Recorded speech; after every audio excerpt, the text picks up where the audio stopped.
Hallo zusammen. Gestern Abend angedroht, jedes Mal, wenn es was zu moderieren gibt, bitte nicht wieder.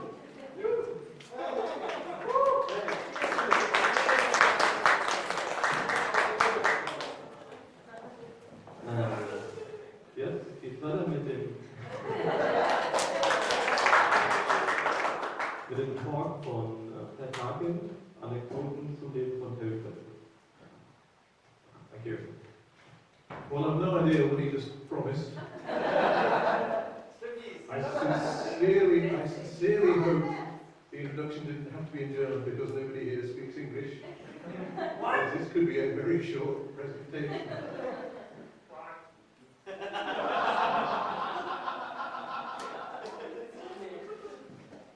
I think the first thing I have to make perfectly clear is that I'm not Bernard Pearson. This was to be Bernard's slot. Bernard loves sitting down in front of a group and telling them about his time working with Terry. He's very good at it, and I do not feel a suitable replacement, but unfortunately, Bernard's health took a turn for the worse a couple of weeks ago, and can't make it. I know they always say he was really looking forward to it, but seriously, he really was. He had such a good time at the last German convention he came to. He honestly was looking forward to it, and he is crushed. But, excuse me, his condition flared up. It was bad enough, flared up at home where he's in a familiar environment, and had Isabel gone after him. If it had happened here, it would have been crippling. So my thoughts go out to him, but he's not here. You've got the stand-in, which is me.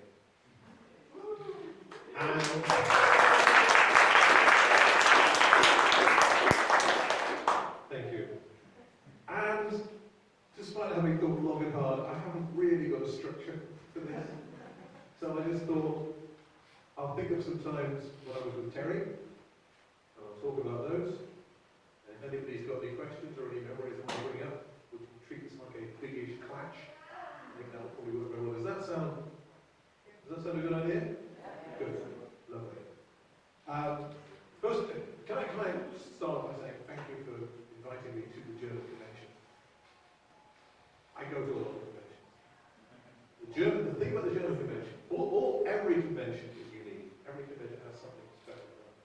The thing about the German convention is, this is where the best English is spoken. The Irish are pretty good. The Australians, bless them, they do their best. America, well, that's not very bad. Even England's not too bad. But Germany is where the language comes into its own, because you guys have actually been taught English. You know how it works, you know how to use it, and you do it properly. In England, we sort of pick it up as we go along, and we don't do it very well. So it's nice to be somewhere to try to maintain the standards internationally. So, Terry Pratchett.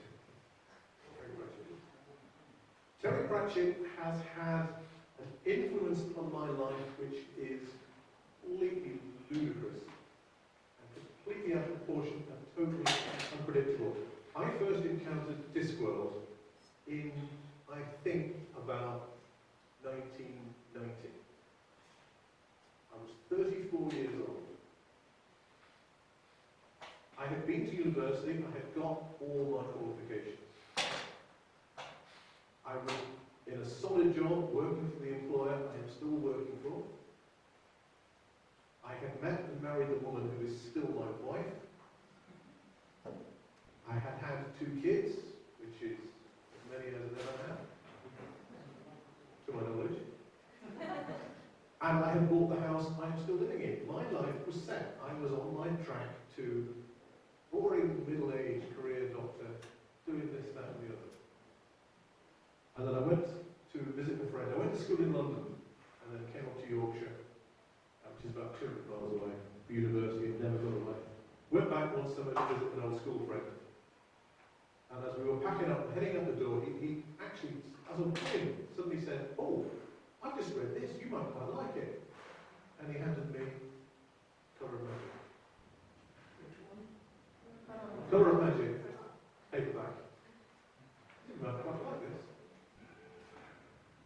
turned out I did quite like this. And I read it, and I read it as many as I could, and I caught up. And now, thanks to Terry, I have read books I would never otherwise have read. I follow musicians I've never heard of before. I've been to countries I would never have gone to. Here I am, 500 miles from home, stood on a stage. I am cripplingly shy. Seriously, I am. And yet, I do things like this, and I have a fantastic time doing it. And that is all down to one man and his keyboard and his genius. And if I can spread a 10% of that joy to other people at other conventions, then I think I'll do a good job out of this work. So, where to begin? I don't know when I first met Terry. I either met him first at a book signing in Leeds, or I met him first online. Back in the late 80s, early 90s, only sad geeks had computers at home. So I had a computer at home. And Terry had a computer at home. And in those days, you didn't have fibre to your home, we didn't have internet and stuff like that. You had a modem, a phone line. And you either tied up your phone line all night, typing in other people, and suffered the appropriate domestic abuse, or there were things called bulletin boards, which is a bit like Facebook, like Post. It's about that sort of speed. You would sit down at your computer, spend the evening reading messages and replying to them, then connect your phone line, upload them all to a distant computer, and hang up, having downloaded some new messages to reply to. So conversations were a little on the glacially slow side. But by the nature of the fact that you had to have a computer and a modem and be moderately techy to do this sort of thing, KICS, computer information exchange, although it had interest areas for everything under the sun, tended to have a lot of fairly techy people on it. And it had a lot of techy support groups. Now, I'm looking in the audience, and I think probably 6 of you remember the days before plug and play on computers, when you bought something and you attached it to your computer and it works. Was not always so. Hands up, who's had to fiddle with jumpers on a board, plugging it into a computer? Yeah. Yeah, all the people with grey hair. And it's not the age that does it. It's the... So I had recently acquired a piece of cutting-edge technology to attach to my computer. It was called a CD-ROM. Made by Hitachi, I remember that much. And to get it to work, you had to install this little circuit board in your computer, set little jumpers on it. It turned out, Terry had the same one, the same model. But the instruction sheets that had come with his had been photocopied so many times, you couldn't read the numbers next to the figures on the diagram. So I found on Kix this fellow sufferer of modern technology. I was able to help him out. And it wasn't until some time later that I suddenly realised, after I'd met Terry, oh, hang on, that's the same guy. So to this day, I don't know whether I first met Terry by helping out a sad geek sort of his computer, or one of the times I went to a book site. Not that interesting story, but it's possible. People do often ask me, when did you first meet Terry? And I don't know. I mean, how stupid is that? You don't know when you met. By the time I got into this world, the books had been up for a while, so we got 1990, about 7 years. Excuse me. And every time a new paperback came out, I'd rush out and buy it. Then I discovered that simply by buying the hardbacks, you didn't have to wait 6 months. You could buy the book. Simply by paying 3 times as much, you could save 6 months. The problem is, once you've done that, you have to keep doing it. It's 6 months till the next hardback comes out. If you were to now wait for the paperback, it's a year.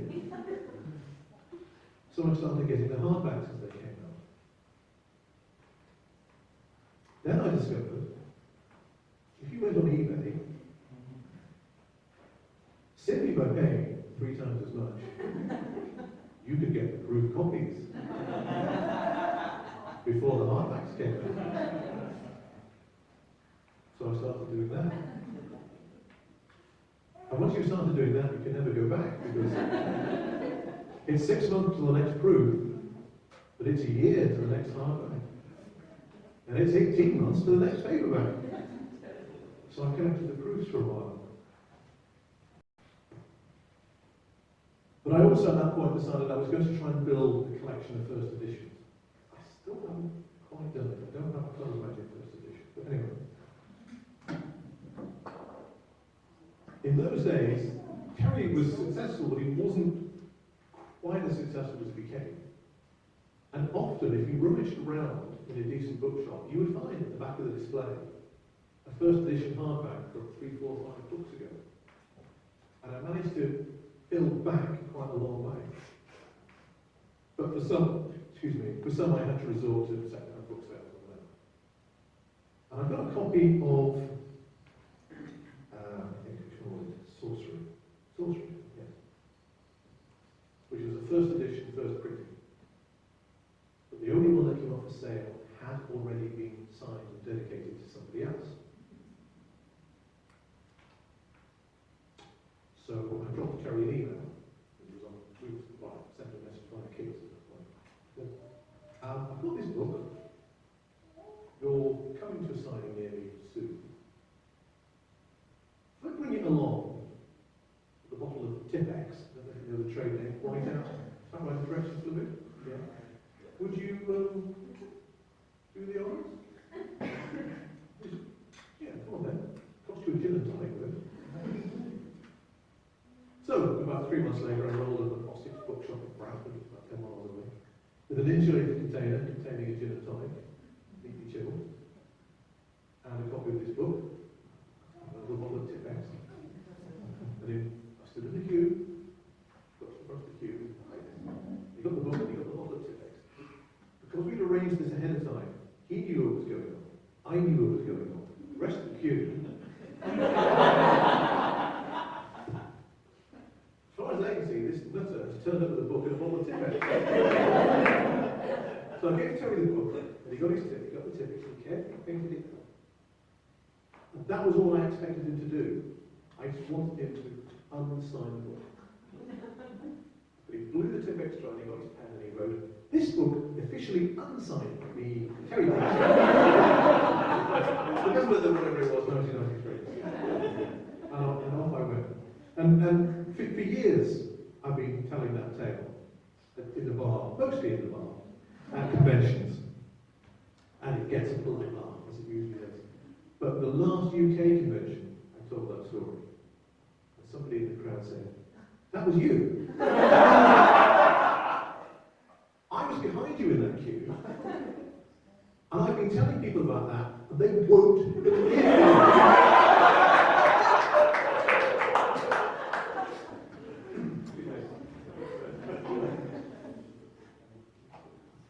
I said, "I don't believe you either." And I was there. I also have another book, one of the Science of Discord books, which whenever Terry was doing signings with Jack and Ian or Stephen or anybody else, there was a sequence along the table. As the queue came along, you worked your way up to Terry. So I got my Science of Discord, Jack and Ian were there.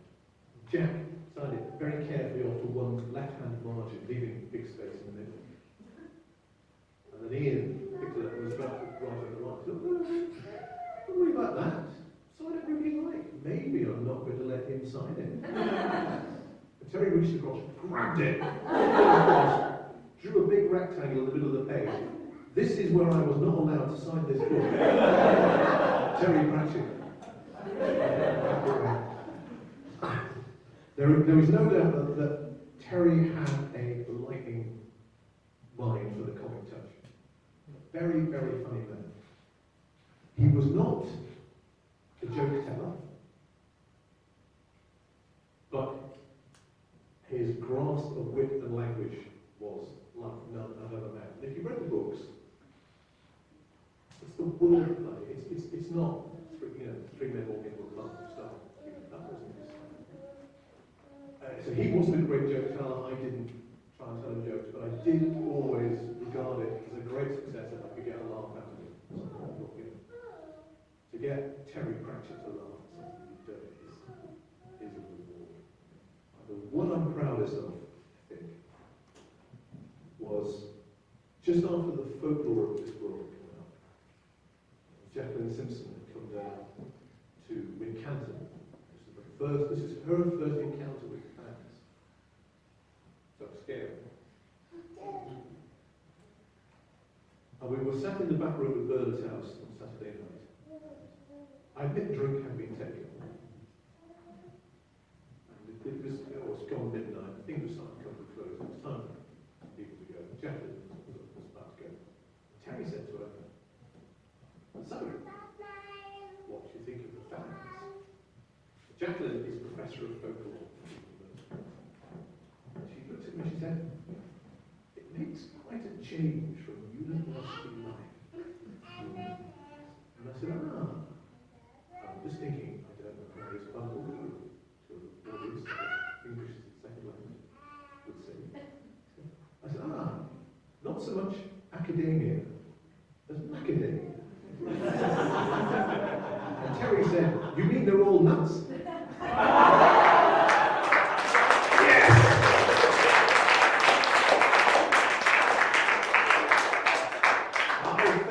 Straight line to Terry Pratchett, and he went with it.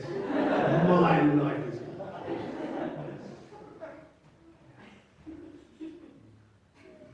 as I say, Terry was not a joke teller, but you could not be around him without smiling. You cannot talk about him without smiling and laughing. And without wishing to kill the spirit, I'll tell you a little bit about his funeral, which I went to in Salisbury. Was honoured enough to be honest to say he was there. It was, as funerals are, somewhat occasional. Afterwards, we all went outside to a patio area. People stood around, people were talking. And every so often, from one side of the court, you hear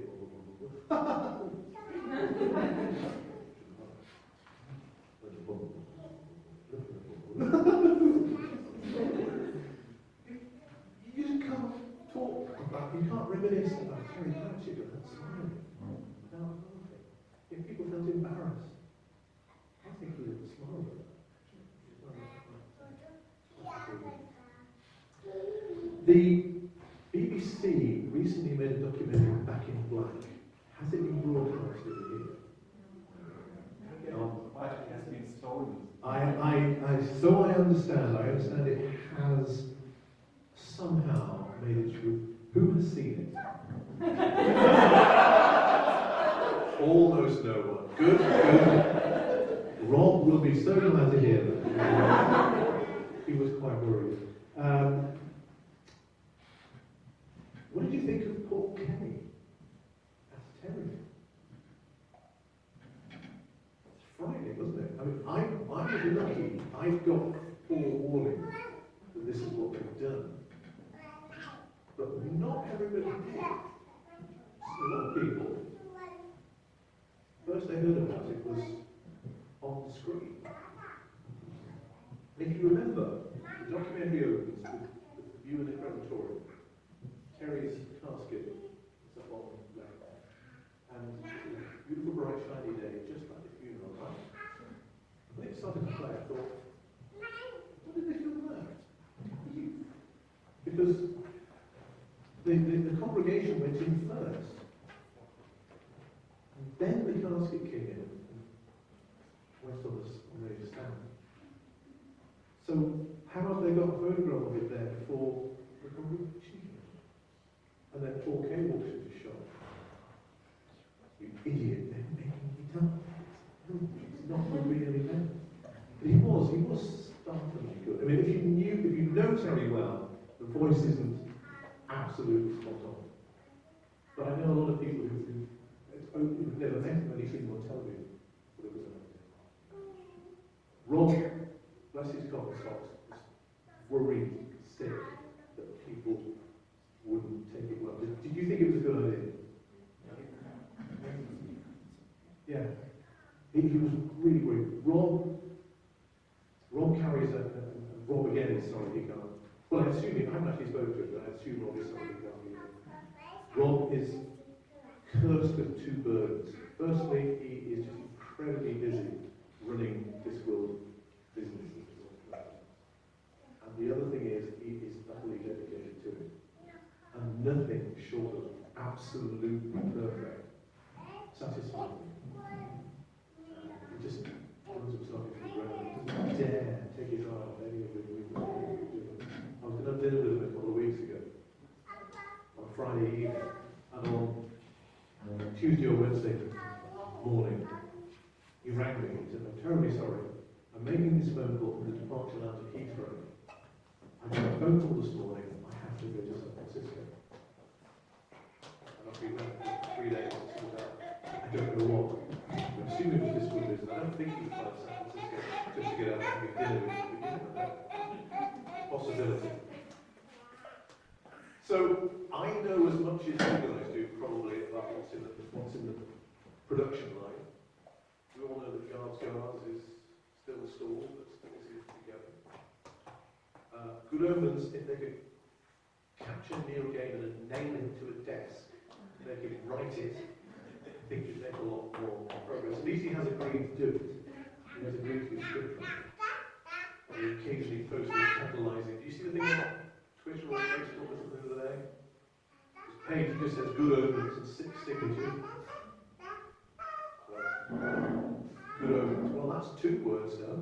Only 133,918 to go. Does it really need 6 signatures to write 2 words? Is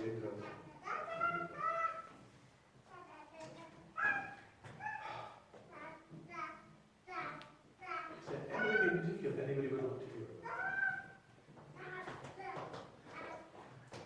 The first American convention was held in Tempe, in Arizona, where it was a mere, well, it was predicted to be 111 degrees. Now, that's Fahrenheit, but that's still about 43, 44 Celsius. So, hot. I was emceeing the masquerade, as I said to them, in Britain, the phrase 111 degrees is only ever used in sentences that start preheat the oven too. The streets had little air misters above head height to cool the air outside so that you could stay alive. This is not somewhere people should be living. But anyway, we were there. And we went for a day trip, about a dozen of us, including Terry, down to Tombstone, as in cowboys, where among other things we all got dressed up as cowboys and had a photograph taken. We've got the Pratchett bunch picture on the wall. I don't know if you've been to one of these places and does these old-time photographs. I discovered something I didn't know about. It's really, really cunningly done. You're there in your jacket and waistcoat and shirt, and cravat or whatever. It's all one piece. It opens down the back. You walk up, they make you stand with your arms out. They walk the costume onto you. You get some big bulldog clips and just clamp it down the back so one size fits everybody. And you're dressed in about 15 seconds. Really clever. Anyway, that's all by the way. So we did that. And we're driving back in our panel van, usually Americanism, back up to Tempe.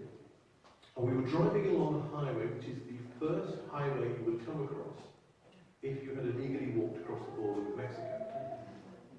So it is patrolled fairly regularly by the state troopers, Texas Rangers, Americans of some form or other. People with guns, that's the important thing to bear in mind.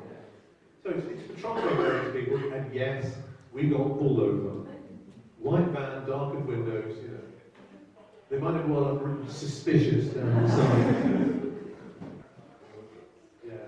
So we get pulled over, and the trooper comes up, and he pulls back the sliding door on the side of the van, and he looks in, and he sees, without wishing to be racist, he sees a dozen white faces, and it's obviously disappointed.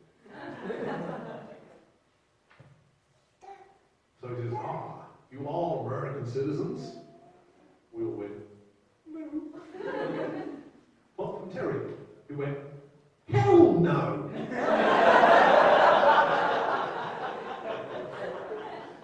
They've got guns, Terry.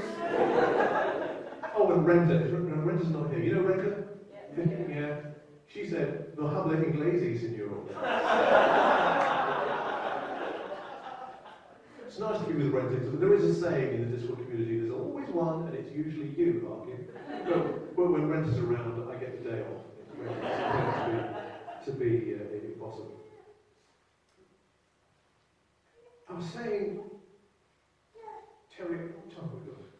Technically, we're technically halfway through. We started at 12:30, didn't we? That's all right. But that was a short hour. Anyway, I said I've done all sorts of things because of the Discord that I've never done. And one example grew out of that first American convention. I was a guest doing various bits and pieces. I actually got to go for it. First to run around and sort things out for me. Which I felt terribly guilty about, so I spent most of my time running around bringing in drinks. But we were suddenly in the hotel bar one evening, as the sun went down. It started to get almost bearable outside. Oh yes, good news. There'd been a bit of a rainstorm. It was only 109. So the Americans were putting on full of us, shivering. Anyway, so I sat in the bar, and Chris said, "Do you want to go feed the tigers?" Or, is this some form of euphemism? I thought, what tigers? Oh, didn't I mention it? I'm a vet. I thought, yeah, I know you're a vet. Oh, yeah. His car registration is cat dog. He specialises in domestic cats. He's got a 5 in his house at the moment because he can't bear. When he rescues one, if he can't find a home for it, he comes home with him. Anyway, but I also volunteer as the vet at a big cat sanctuary. Oh yeah. Thing is, if you're a drug dealer in America, it's really cool to have a tiger, which you keep in your basement. So they buy these sort of tiger cubs when they're about the size of a small dog, and they keep them either until they get unmanageable or until they get busted by the police. The police come along, make a raid, take away a drug dealer who they know how to deal with, and a tiger who they generally don't. So all over America, there are big cat sanctuaries. There are more tigers in captivity in America than in the wild. A lot of these poor creatures are psychologically crippled. They have one tiger who had never been outside and was scared of the sky. She was used to having a ceiling since she'd been a kid. She was used to being underneath something, frightened of the sky. Poor thing. Anyway, so Chris said, I help out at this place. Do you want to come feed the tiger? Terry and Rob and various others. It's one of the few times in my life I've been able to pull in a favour and help Rob and Terry. Always been the other way around. They're going to do something and I get to go along. This was my trip and they were going on my trip. So off we went. We drove through Wisconsin, which is agricultural, flat, big field, and come to this compound. So it's a bit late, but all we shut. Okay, I've got the keys. On the way, we stopped and we bought some chicken drumsticks. They were about to go on a date at the local supermarket. thought, right, so we're going to, were these, was it a fence or something, or whatever? He said, no, and feed. Really? Yeah, simple, yeah. Here's the chicken. I just go get you some protective gloves. Oh, of course. Well, some sort of chainmail gauntlet or something. And he goes away, and he comes back, and he's got a packet of disposable rubber gloves. He said, those are the protective gloves? I said, yes, it's to protect you from the salmonella in the chicken.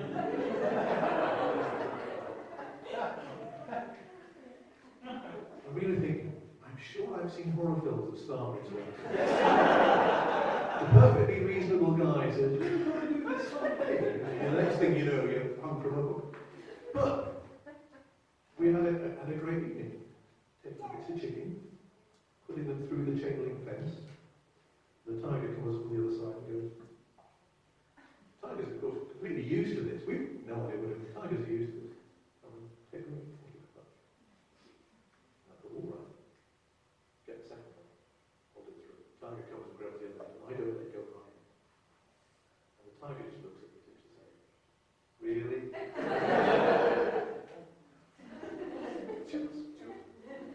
Oh, Chris said, don't put your fingers through the bars of Pat Harkin.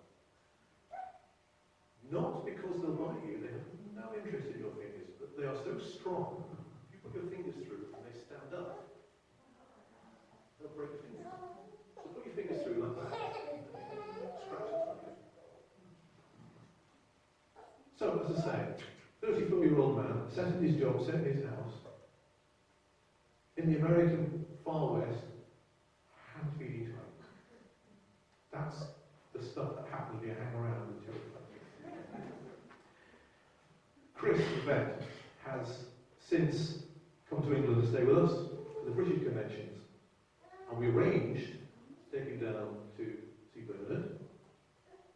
And we arranged, although he didn't know it, well, we told him that we'd arranged to have lunch with Terry.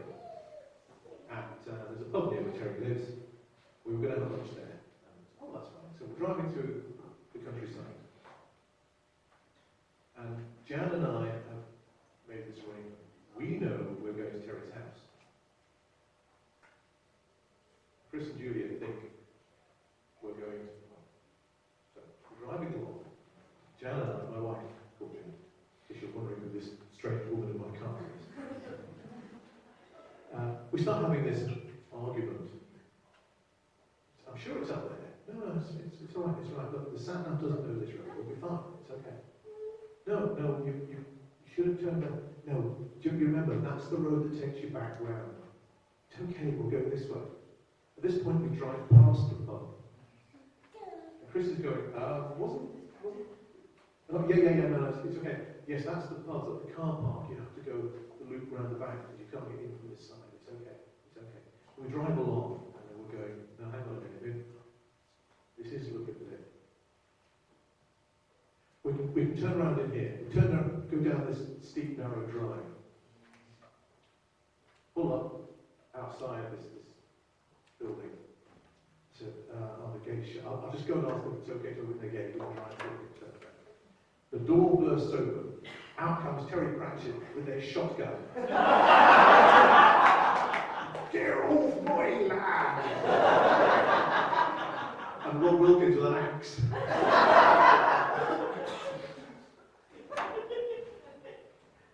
So that bit was Terry's idea. My idea was we would surprise them with a trip to the chapel. Terry, of course, was one step behind.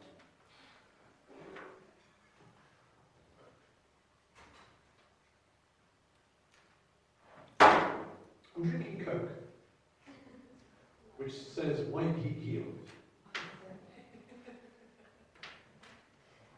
Have you ever Googled Coca-Cola nativity scenes? Do you remember they used to do them with people's names on as a promotion? But if you look around, what with Jesus being a common name, you can see nativity scenes with a Coke can, Jesus in a crib, and Mary and Joseph, and Angela slightly turned so you can only see Angel. Anyway, where the hell was I going with that? another story. Oh yes, I'm drinking Coke as I'm talking. You need to stay semi-sensible. I don't drink very much. I'm not very good at it. I'm Irish, don't know how. I have escaped the alcohol gene. I don't drink very much. But I now know that I like brandy. Good brandy. The reason I know I like brandy is because of at the launch of The Long Earth, this event was, that's another great thing about being invited to the launch event of these books. They come in all sorts of wonderful places. Raising Steam, the launch event was an actual steam railway. We got cream tea on the steam railway. Rob Wilkins did even better. He got to ride on the engine blade, blow the whistle. So he was pretty pleased. But anyway, the launch event for The Long Earth was held at the Royal Institution in London. It's where all the scientists Victoria would accumulate. Yes, I'd heckle if I was you too. Okay. Now, the Royal Institution, not the old Victorian building, it was taken over by, I won't mention the name, it was a lady who took it over and bankrupted it by giving it things like a restaurant and a bar, which we find a scientific institution doesn't really need. But anyway, she did. I got there a bit early. Rob and Terry arrived. Rob says, Terry would like a brandy. Would somebody go and get one? I said, yeah, okay. Since there is indeed a bar. Rob says, here's a fiver if you want it. I said, no, it's fine. I'll do it. Toddle down to the bar. I know nothing about it. Excuse me, bartender. I'd like a brandy, please. Certainly, sir. I will bring you the brandy. He goes away, he comes back with this little menu. There are words on this menu, there are numbers beside them. I know brandy from that. I know it's concentrated grapes. That's about all I know. That isn't one of my theories. In Britain we have this health campaign, 5 a day, you're supposed to eat 5 portions of fruit and veg a day. Yeah. Well, I work on the theory that wine is concentrated grapes, brandy is concentrated wine. So brandy is worth at least 10 a year. He's got this thing. I thought, well, it's Terry, he'll want the good stuff. So I pointed to one of the bottom. He says, certainly, sir. Single or a double? Terry, double look like a skin clear. Double. Certainly, sir. So it goes away. Now, I don't know a lot about brandy, but I do know you serve it in these brandy goblets. So I'm slightly concerned when he goes away and he picks up a whiskey tumbler. And he goes over to the coffee machine. And he half fills the whiskey tumbler with hot water, into which he drops a couple of coffee beans. Puts it on a tray. Then he goes and he does, at this point, get a brandy goblet. And he goes back to the coffee machine and he blasts steam into the brandy goblet. He then gets a towel and he wipes out the condensation. Into the now warm brandy goblet, he measures a double brandy. Now I need both hands to do this, so this may or may not work. He takes the brandy goblet, puts a paper napkin on top of it, gets a small beer glass, and uses it as a piston to deform the napkin into the mouth of the brandy goblet, so it acts as a stopper. Puts aside the beer glass, gets the brandy goblet, turns it at an angle, places it on top of the hot water in the whiskey glass, so that the brandy is being suspended across the hot water, above the hot water. The vapours are being held in by the paper napkin. Puts it all on a nice little tray, and he brings it to me and says, "Here you are, sir, that'll be £28. Which is what, about €35? Okay.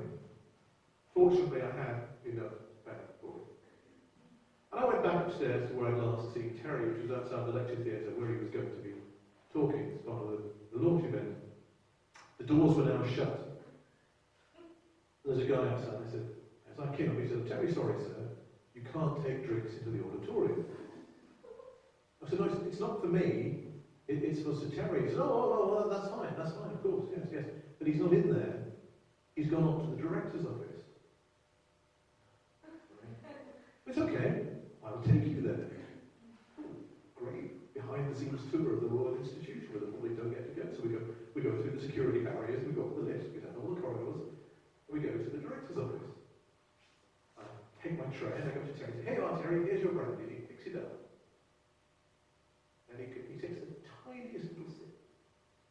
And he said, "If I'm talking later, I'm probably better not have any more." And hands it back to me.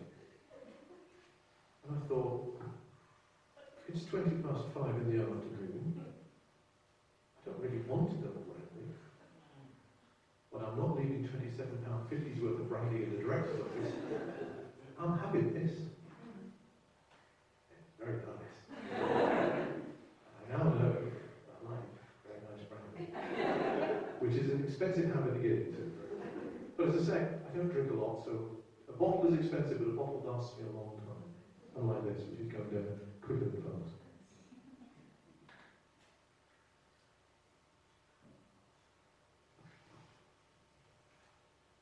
I'm just rambling here, so I'm just thinking about book launches. I went to the book launch for Nation. There were sort of two events for Nation. There was the official sort of reception party, and there was the signing tour. The signing tour was the shortest signing tour of all Terry's books. It went to 2 bookshops. It went to Britain's tiniest bookshop on Hayling Island, which is just off the south coast, and is not only is it smaller than this room, it is. I don't think I'm exaggerating a lot if I say it's as big as this stage. It is a tiny shop, maybe a little bit wider, but not maybe a little bit deeper. It is tiny. And the other signing was in Waterstones in Piccadilly, which is Britain's largest bookshop. One person went to both. Can you guess who? Yes, so that was a very dull story, wasn't it? Yeah. When Terry found out about this, he said, "Oh, right, how are you doing that then?" I said, "I'm driving into central London on a Saturday." He said, "Oh, we're taking a helicopter." It's a shame it's full. There was a spare seat, but we needed it for the champagne bucket.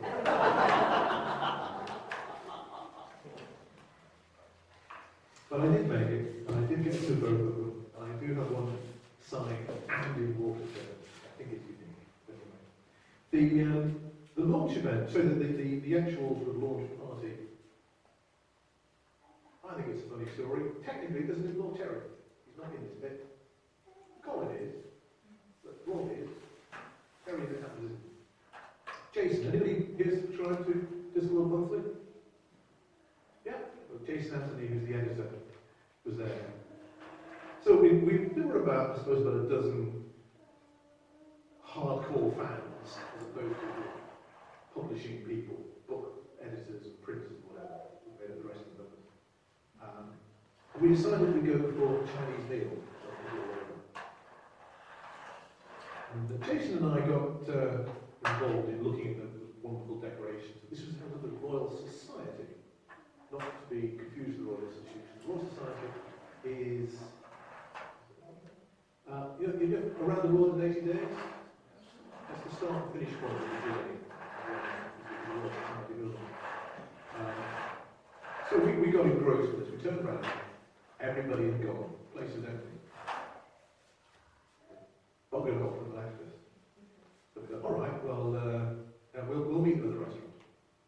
Can you remember what the restaurant's called? No? Can you? I remember it was in Chinatown. Okay, we'll go to Chinatown. And we'll have a look. I mean, how many restaurants can there be? And then we thought, hang on a minute. We can bring one of the others. Because, you know, there's others of them. me their phone numbers? No.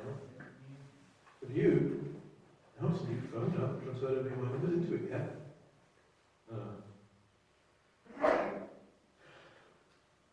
I have got Rob's number. Yes, but Rob's not there. Yes, but Colin's there. Rob will have Colin's number. So we rang Rob. If you remember rung Rob, you'll know that you usually get the answer phone. Partially because he's very busy, but partially because a bit of Wiltshire. Where is he? A bit of Wiltshire he lives in. No phone coverage. Anyway, we got through. Well, we explained our predicament and we said, Colin's there.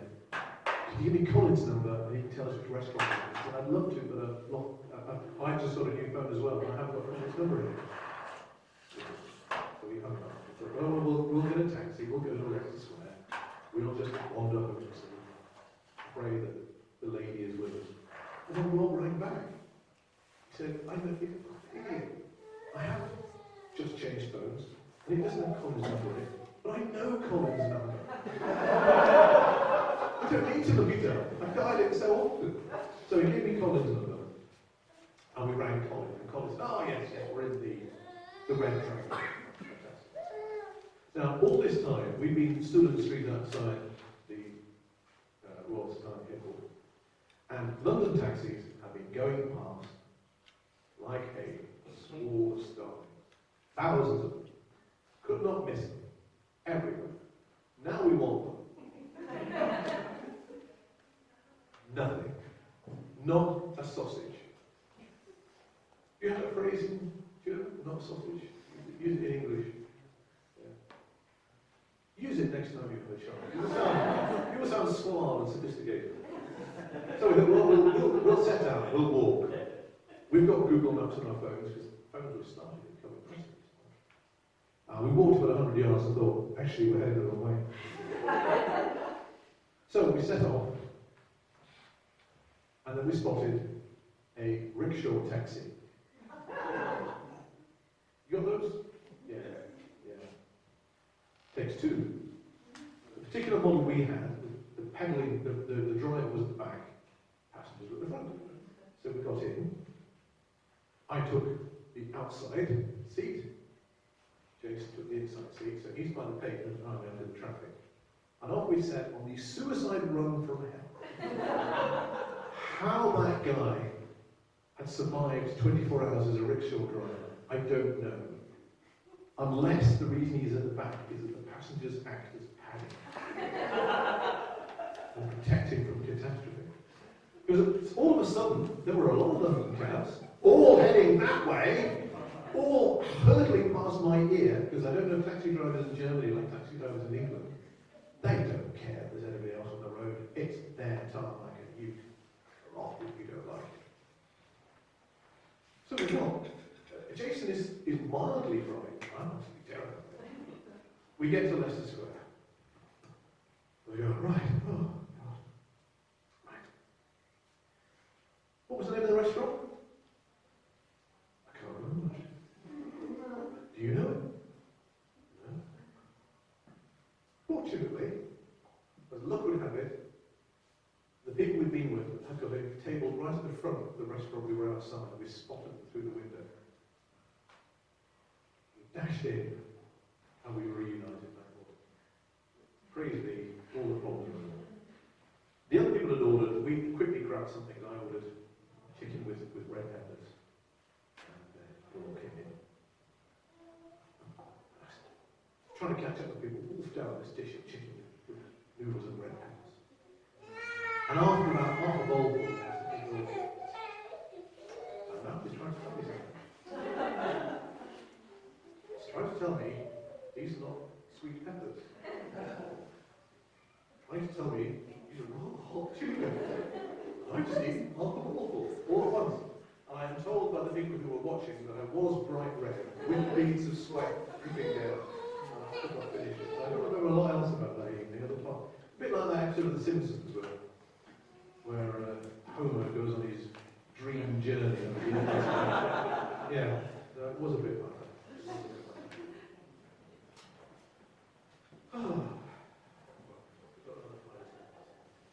Has anybody got any particular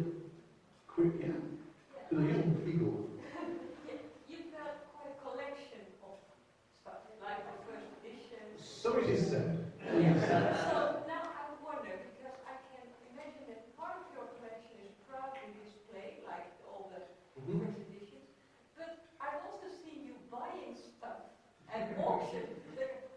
So what does he do with it? It is Well, usually a shape that most people won't recognize, but where do you keep them? there are many eternal battles in literature, light and dark, yin and yang, the forces of good and evil, the ring bearers versus the Nazgul. And then there's me and my wife. We have different opinions about where the Discworld stuff goes. I have been slowly wearing her down the years. There is now, I have to admit, Discworld stuff in almost every room in the house. I think the living room is where most of the books are. IKEA bonded bookcases, full of stuff, full of birds, buildings, full of all sorts. Dining room, big display cabinet full of stuff, and a print of the front cover of Where's My Cow? Which I was very lucky to get. Again, it's just one of these lovely coincidences that happens. I've stumbled across the artist, a guy called Mel Grant, posting on Twitter or Facebook, I can't remember where. And I thought, oh, right. So I contacted him and said, Discworld fans waste a lot of money for charity selling stuff. Have you got, they will pay silly money for an old paintbrush that you used to paint beagles. And he said, well, not to help, but I'm entirely digital. There are no old paintbrushes or old tubes of paint. It's just electrons. I can't send you a hard drive. But I'll tell you what I'll do. I'll do 3 prints on high quality paper and send them to you. So he sends these lovely 3 prints. They're about that sort of size. And they went into various charity auctions. I've got one for the front of Where's My Cow? It's in my dining room. So the spare bedroom has all bookcases along one wall, which actually contain no physical books at all. The other wall is all IKEA wardrobes. They are stuffed floor to ceiling with plastic boxes full of stuff and costume on the other one. So there's a lot of it in there. We have just had a new bathroom put in. And the bathroom had always been a Discworld free zone. Almost is. We wanted to have one tile wall different to the others, a feature wall, or strong wall. And we spent the best part of a day wandering around a tiling warehouse, trying to find something. We settled on the main wall. The main wall's not too different, and that sort of vaguely neutral pattern there, slightly brown colour. But we wanted a statement wall, a single stripe or something different. And we looked. There was nothing. Right, okay, we'll go somewhere else. And to get out of this enormous tile warehouse, we went down an aisle that we had somehow walked past before. We'd never gone down it. There on the wall was a tile that looks like honeycombs, like beehive. Or rather, it looks like wooden hexagons, but in a beautiful beehive pattern. And we just looked at each other and said, that's it. So the back wall is all honeycomb. And there is one ornament in there, and it's a shepherd's crown, that big. Again, I tell you the coincidence happened to me. This shepherd's crown is exactly the same colour as the wall tiles of the rest of the bathroom, which were not picked to match it. It just happened. My daughter is a witch. She did a couple of things. One of them, my grandmother, loves polished stone edges. She had these eggs made of stone, souvenirs. Katie, being a musician, travels a lot, tends to bring back usually a fridge lamp from the city she's playing, but sometimes a polished stone. And one day she went into a It's actually a second-hand shop. It wasn't a joke store. And she found a nice polished stone, brought it home, gave it to her grandmother. And it is the absolute spitting image of the drawing of the shepherd's crown from the inside of the book, the shepherd's crown. Even the scale. If you put the stone on top of the book and take a photograph, it looks just like it. You know, coincidences like that you just cannot make. They just happen. Katie rang me once. Do you remember when the Icelandic volcano grounded all the flies? I ate the kufflet. Not bad. Yeah. Anyway, lots of musicians were stranded in the wrong city. So they had a concert in Paris, they were stuck in London, or vice versa. Or they were in London and their instruments were in Paris, or vice versa. And Neil Gamon's wife, Amanda Palmer, organised an impromptu concert. My daughter ended up stage managing it somehow. And she rang me the next day and said, "Oh, hi Dad, you found a Neil Diamond?" I said, "Neil Diamond? Well, I bought Jonathan Livingston Seagull when it came out back in the 70s, but you know, we were all doing it, I didn't intend." She said, "No, you idiot, not Neil Diamond. Neil Gaiman." You've got two of his books. She said, "Oh, well, I was on stage with him last night." How, you know, these, as I say, coincidences. Coincidences happen around difficult people. I wouldn't believe. I've been talking for an hour. I could keep going, but I've only got other things you want to go see. Oh, I wanted to talk about the house. We had a loft a few years ago, and an extra little right-angle staircase put in to go from the second floor up to the loft conversion. A lot of my Clarecraft stuff lives on those walls. So it's called the Hall of Piercery as you walk up through it. But yeah, it's taking over the house. That's right. So the Discworld Massive, lovely big brick that hangs in the kitchen. Again, we had a new kitchen put in about 2 years ago, and the tones of the Discworld Massive brick just match the kitchen absolutely perfectly. Do you understand why the beehive was significant in the bathroom? I just realised I said, I bought these tiles that look like beehives. So, it could look like dinosaurs or spaceships. I'm fortunate enough to be one of 12 people that Terry mentioned in his will. He instituted in an order he called the Venerable Order of the Honeybee, which was people who had helped him during his life with the Discworld, and who have a sort of overseer role now that he's gone. And at his memorial, I have heard nothing about this. At his memorial, this was announced that there were to be these 12 people, and I got called up on stage to be one of them. Each of us was presented with a beautiful handmade golden bead. Mine is a tie-in, because I'm a bloke. The lady's got brooches. I think we haven't got a ring. I think I have a photograph of it on my phone. New phone that I still don't quite understand.